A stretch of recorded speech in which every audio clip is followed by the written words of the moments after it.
Salam sejahtera, saudara yang terkasih dalam Tuhan Yesus Kristus. Kita berjumpa lagi dalam Sapaan Gembala GKI. Bersama saya, Pendeta Samuel Adi Perdana, melayani di GKI Taman Cibunut, Bandung. Tema Sapaan Gembala hari ini adalah Bukan Cinta Sabun Mandi. Mari kita bersatu dalam doa. Tuhan, kami bersyukur kepadamu, Engkau memberikan kepada kami kesempatan hidup, menjalani aktivitas hidup kami hari ini. Kiranya Tuhan menyertai kami, dan biarlah kami mulai semuanya ini dengan peneguhan melalui firman Tuhan yang akan kami renungkan.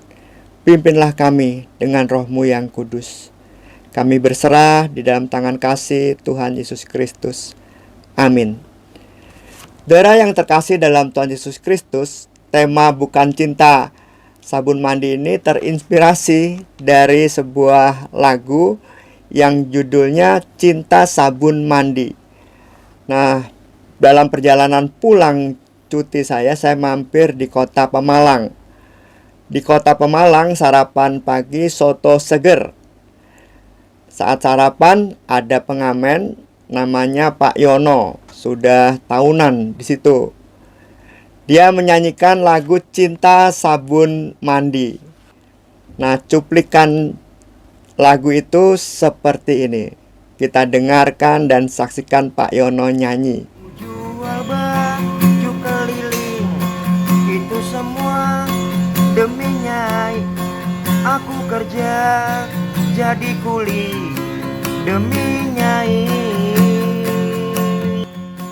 Walaupun Madonna cantik, Syahrini pun juga cantik, tetapi bagiku lebih cantik nyai.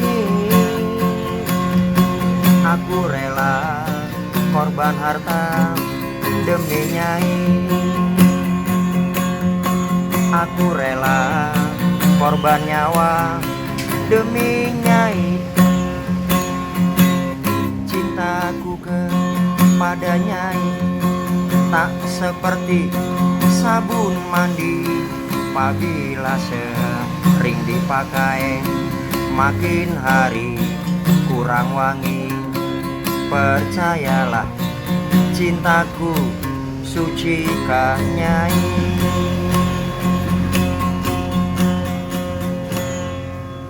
Nah, saudara sudah mendengarkan ya dan menyaksikannya. Jadi menurut lagu tersebut, seorang yang sedang mengungkapkan cintanya kepada seorang yang dikasihinya.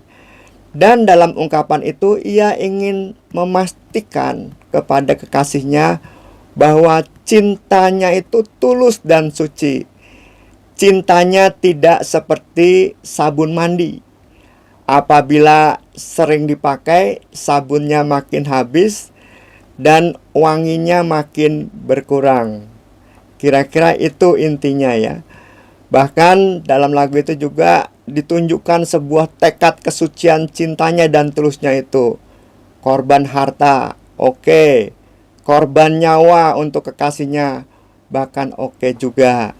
Dan dalam keseharian hidup, jual baju keliling dilakoni demi kekasihnya. Dan juga bahkan dikatakan jadi kuli, kerja jadi kuli juga dijalani juga.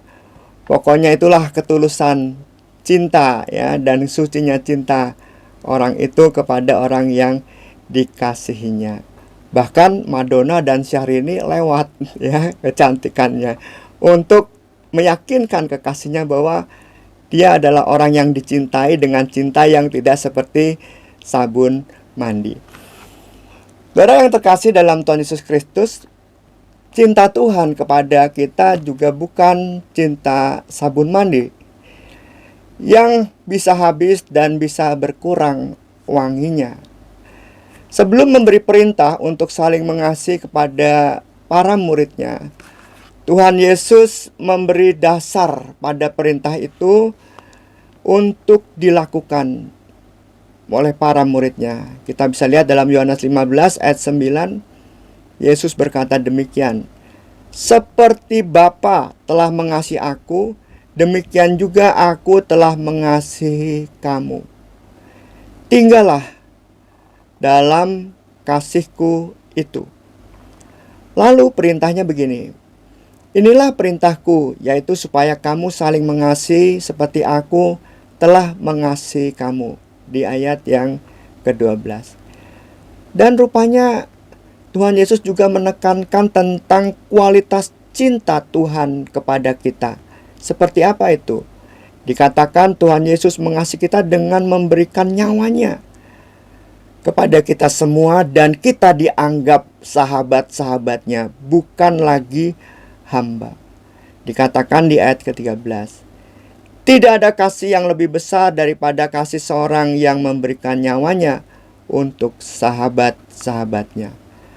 Dan Yesus juga menekankan kalau kita tinggal dalam kasih Yesus dan menghidupi kasih yang Yesus berikan kepada kita, seperti seorang sahabat yang memberikan nyawa pada sahabatnya, maka kita yang menerimanya akan bersukacita penuh dalam kehidupan kita. Oleh sebab itu Yesus menggarisbawahi pentingnya tinggal di dalam kasihku itu. Seperti apa hidup yang penuh sukacita atau sukacita penuh itu? Saya mengartikan dalam pengalaman hidup saya, hidup yang penuh dengan sukacita atau sukacita penuh itu hidup yang penuh dengan syukur. Tidak gampang mengeluh, karena kehidupan yang kita jalani tidak sesuai dengan yang kita bayangkan, atau hidup sukar ya yang kita jalani. Saya atau kita tidak gampang mengeluh. Kita juga hidup berserah kepada kekuatan Tuhan, semakin hari semakin besar. Itu hidup penuh dengan sukacita. Tidak gampang menyerah pada keadaan, sekalipun sudah gagal berapa kali. Kita belajar dari kegagalan itu dan kita terus membangun sesuatu yang lebih baik lagi. Kita tidak gampang menyerah. Itu sukacita penuh. Sukacita penuh juga punya pikiran yang positif. Karena orang bersukacita pikirannya positif. Artinya dapat mengambil hikmat Tuhan dari pengalaman-pengalaman hidup kita sehari-hari. Baik itu pengalaman yang baik atau pengalaman yang buruk. Dan orang yang hidup penuh sukacita itu hidupnya tidak untuk diri sendiri. Hidup untuk memperhatikan orang lain juga. Sebagaimana Tuhan telah memberikan nyawa kepada kita, sahabat-sahabatnya, kita pun memperlakukan orang lain sebagai sahabat-sahabat yang kita berikan sesuatu yang terbaik yang kita miliki tentunya untuk mereka.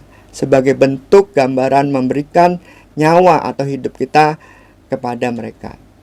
Hidup mau saling mengampuni, bukan menghakimi. Orang sukacita hidupnya penuh pengampunan, bukan penghakiman. Tentu diiringi juga dengan kasih tentu. Saling memberi semangat ya. Orang yang punya sukacita itu memberi semangat. Dari jauh aja kalau kita lihat atau ketemu orang senyumnya udah lebar, yang tadinya kita ruwet mukanya jadi terpengaruh ya, ikut senyum juga. Orang sukacita itu punya kekuatan untuk memberi semangat dengan kasih Tuhan yang besar. Nah, saudara-saudara, ada seorang pernah bercerita kepada saya ketika dia harus menjalani atau memutuskan operasi atau bypass jantung. Dia minta pertimbangan kepada keluarganya dan anak-anaknya.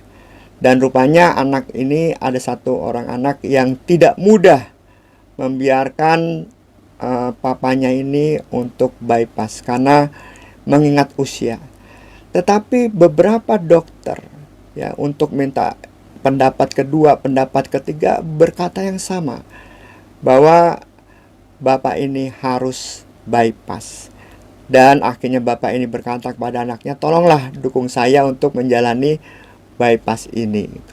Dan akhirnya anak itu menyetujui dengan mendengar kata-kata bapak ini yang lebih lengkap seperti ini. Tidak ada jalan lain, kata beberapa dokter. Aku butuh dukungan kalian untuk bypass ya. Aku gampang kok mikirnya. Dokter yang punya keahlian yang mengoperasi aku.